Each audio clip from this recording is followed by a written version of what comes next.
But the image quality good for NASA.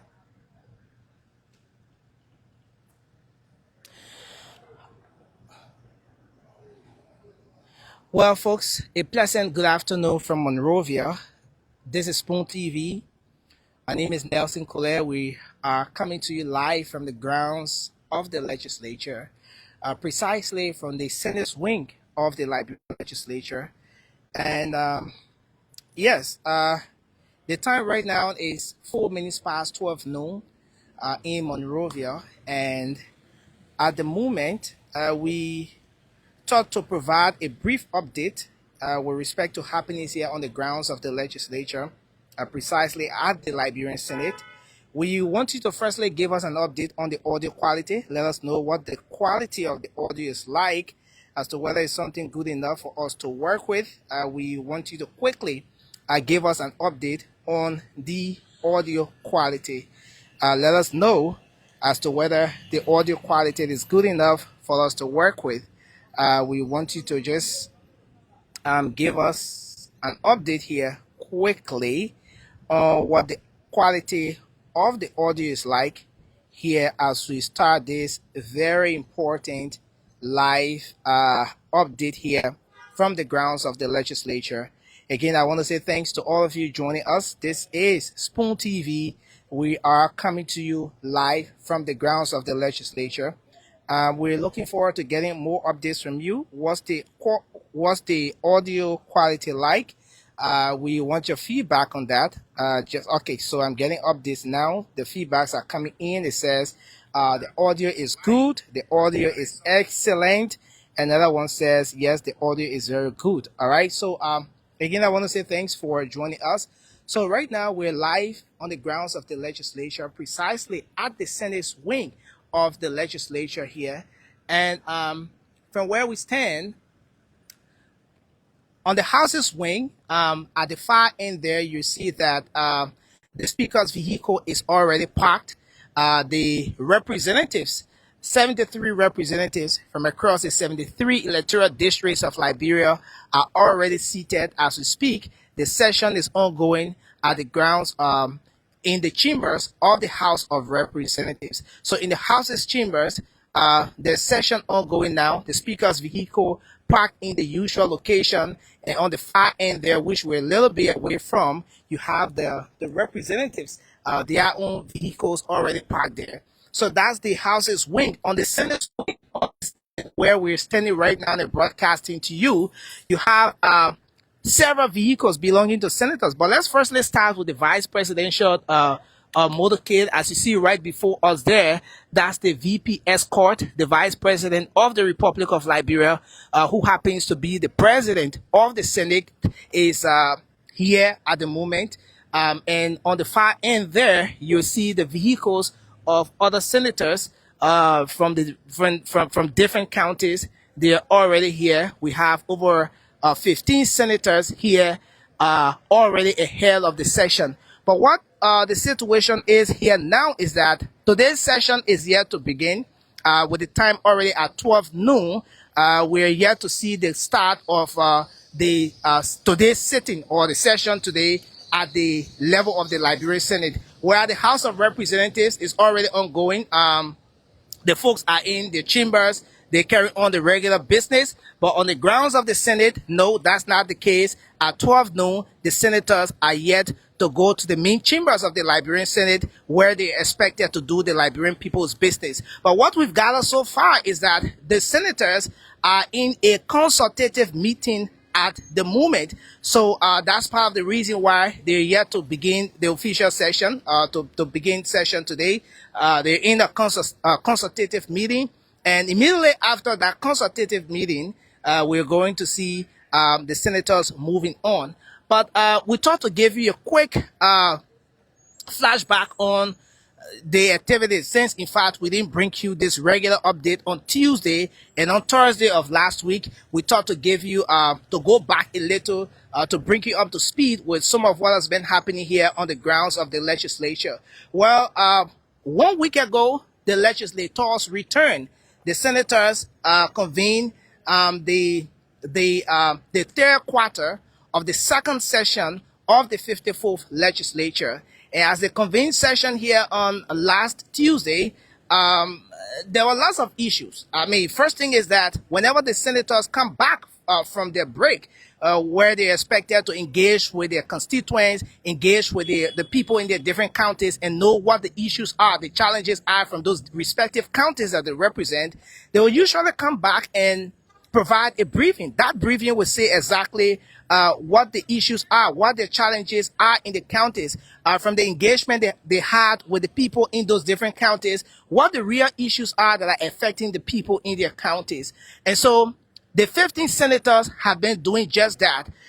Very few senators have yet to, come to session since the return. The likes of Senator Yan D. Toyen is yet to return. The pro temp, as you know, she's on she's on a conference in China, so we're yet to see her, and maybe Senator Zoe Pell as well. He hasn't come to session since they reconvened. So for the last 1 week or the past two sittings, those few senators have not come to session. But what exactly are the briefings? Just a summary, all of those senators have been saying exactly what the issues are affecting their respective counties and what the challenges are that they met, engaged with members of their respective constituents regarding what are those people saying to them. So for Montserrat County, for example, Senator Abraham Darius DeLon has been speaking out hugely on the issue of drugs. In his briefing, he stressed the need for the government of Liberia to take the fight against drugs seriously. He stated that the government of Liberia, the Senate or the legislature, passed one of the strongest laws when it comes to fighting drugs in the country, but the enforcement or the implementation of that law has become a major hindrance, a major reason why drugs is still prevalent as it is in the Liberian society. He went on to mention that there's a portion in the law that says whenever a vehicle is confiscated or arrested or impounded carrying drugs, as per the law, that vehicle is supposed to be sold and the proceeds used to help the government fight against drugs, or direct the proceeds to empowering the drugs enforcement agencies and all of those institutions that are clothed with the responsibility to take on the fight against drugs. But he said that's not happening, and that's part of the many challenges or the many reasons why the fight against drugs remains a very tough one. He used the occasion to call on the government of Liberia to take the fight against drugs seriously. Senator Sir Joseph of Montserrat County equally took onto the podium to give his briefing. He mentioned the health challenges, the health situations we have in the country. He went on to say that health is a major issue in the country, that hundreds of Liberians are losing their lives on a daily basis to curable diseases or minor surgeries, just because the system itself is challenged. He went on to say that there's a need for a citizen trust fund, some sort of funding to be put aside, either to empower the health sector or to address some of those urgent, those emergency health situations that citizens will come down with, instead of having a case where individual citizens will go to representatives or senators asking them for assistance when there's a health emergency, and sometimes those assistance or those help they want to render would not go in time and lead to the loss of lives. He was calling on the government to look in that direction, and he said he's going to be putting forth a bill with respect to that. He also mentioned the need for more dialysis machines to equip the health sector. He said so many people are losing their lives because a single dialysis procedure would cost around 300 United States dollars, and you have to do about 3 of that if you have kidney issues or some of those organ related complications. And so he said that based on how challenged the sector is, the lack of sufficient dialysis machines in those different health facilities is leading to the loss of so many lives in the country, and he's wanting for the government to look in that direction, equip the health sector. He also mentioned the issue that has to do with the Hotel Africa, the residents of Hotel Africa, and the planned demolition exercise that the government has embarked on so as to refurbish or renovate the Hotel Africa so that that facility will come back to life and be used for some meaningful purposes in the country. He said it's a good idea, but there's a need for the government to consider the fact that those people who are expected to be evicted from that premises are Liberian citizens, and that the government of Liberia should work hand in hand with those individuals in making sure that it is not done in a way where the government, the citizens who are supposed to be protected by the government, you know, at a disadvantaged end. Well, on the flip side, we have different briefings from other senators, the likes of Senator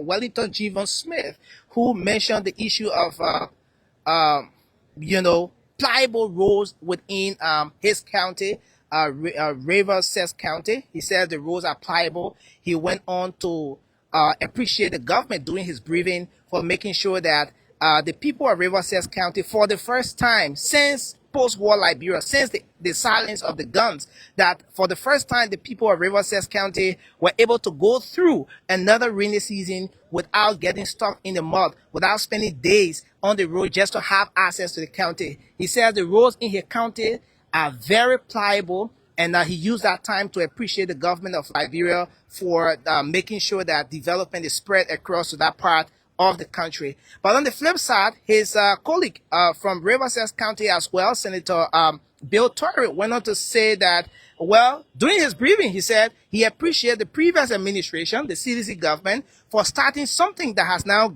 gotten us to where we are. He said the CDC government initiated the project within Rivers County that is now seeing the county being so much pliable that they're no longer facing issues with muddy roads and situations where it will have to take days to get to the county. And so, yes, so, I mean, but just on the sideline, Senator Smith said that his county, since President Bwaka carried the ferry to Rivers County, no Niji Bene there again. All the Niji situation has subsided, and thanks to President Bwaka. But Senator Bill Torrey, on the other end, came back to say that, look, it's not true. Niji is our tradition, is our way of life. So ferry or no ferry, Niji stay in Rivers County, and that was just on the sideline of it. But on the flip side, Senator Boto Cannon of Bapolu County took onto the stage to mention the different challenges in her county. Bapolu County has been one of those counties that consistently face issues with elephant evasions. The elephants or those wildlife species will leave from their habitats, enter into towns and villages, and destroy the crops, destroy homes, causing the villagers, the inhabitants of those towns and villages to flee in some cases.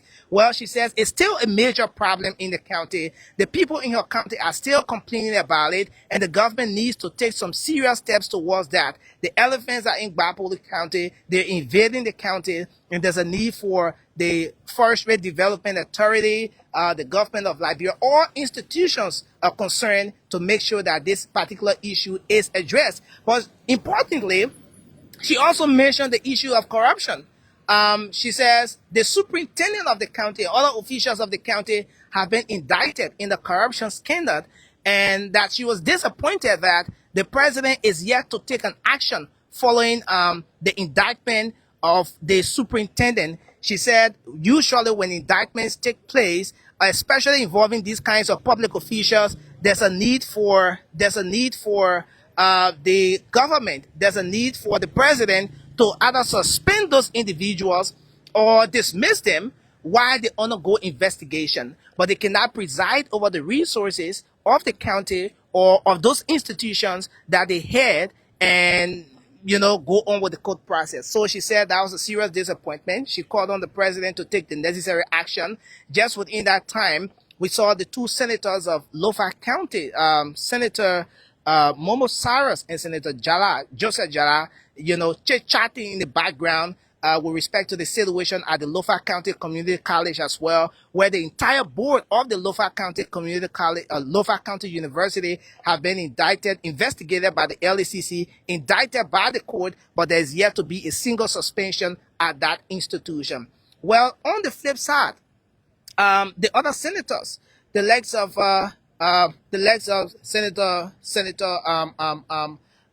Simeon Taylor of Grand Cape Mount County, went on to talk about the situation that transpired over the break. In the course of the break, the famous ArcelorMittal situation, where a team of senators visited the county, visited Nima County, paid a visit at ArcelorMittal site to do some fact findings, according to them, based on an issue raised by Senator Yan Twine. That issue took the center stage of discussion across the country for some time, as a lot of people were accusing the senator of, going nicodemously, for some reasons, to have that particular engagement with ArcelorMittal. Senator Seaman Freeman, during his briefing, took the stage, and for the first 2 words, very harsh, thought to engage his fellow senator, Senator Yan D. Twine. He said, for the lack of better words, what Senator Yan Twine did not make sense. And as he intended going into that particular discussion, he was being called to order by his colleagues that he shouldn't react to his fellow senator on the floor in the plenary, especially when the cameras are still on, that the issue can be handled behind the scenes. But he went on to talk about the concession situation in his county, and the need for the concessionaires to live up to their commitments, especially what's enshrined in the NDA, the benefits that the county is supposed to be getting, and that of what whether it's the corporate social responsibility, the building of roads, hospitals, and all of those things. He said it's still an issue in his county. Well, and all of those senators had a different briefings to come up with.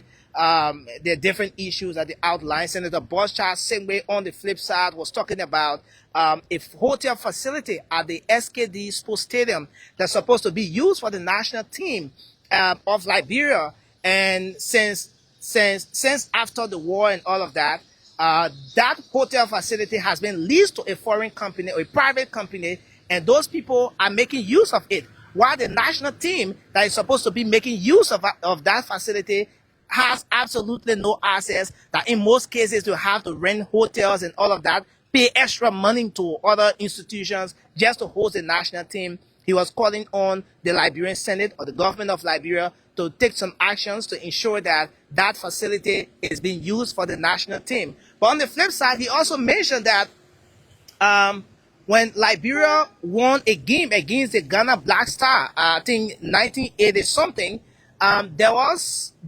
a commitment made by the president at the time, promising some parcel of land to players of the national team at the time.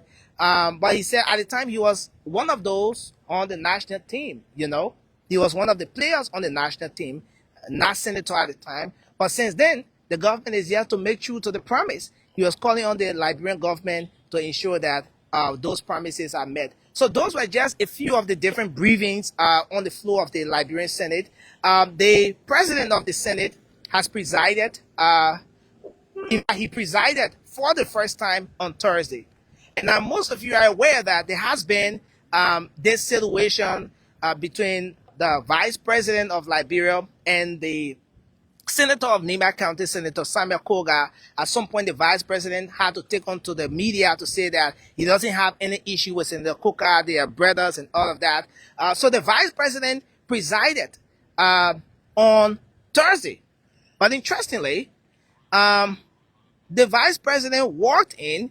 He took his seat before Senator Koga entered the chambers of the Liberian Senate. And there were some senators who said that probably he didn't want to stand. Why? As it will usually happen, that when the vice president is entering, then of course the rest of the senators will have to stand. But he said no, it just happened coincidentally that he had to come in after the vice president was seated. So we're looking forward to seeing what happens today.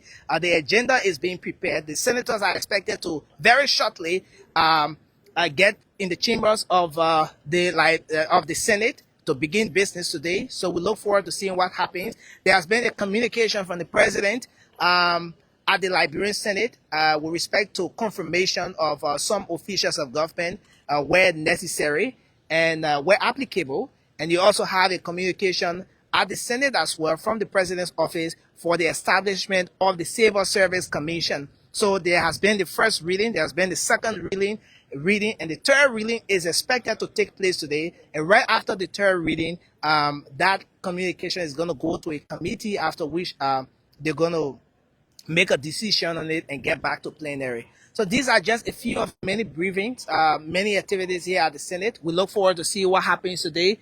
Immediately after today's sitting, we will come back to provide you more updates on what the Liberian Senate is doing. But at the moment, like we stated earlier, there are few senators who are yet to make a single appearance since the Senate reconvened for the past 1 week. Senator Zoe Manuel Penn is yet to, we haven't seen him in section. Senator Amara Cullen of Bapolo County, the pro temp is out as well. And you have Senator Ya D. Twine. So these are just a few of the senators. But we look forward to what happens today. Shortly, the next live broadcast you see from the ground of the Liberian Senate will be the main session as the senators will be having the third day sitting today of the third quarter of the second session of the 55th legislature. Thanks for watching Spoon TV. I'm Nelson Colette, and thanks to Ernest Bena on camera, making sure that we bring you this live broadcast.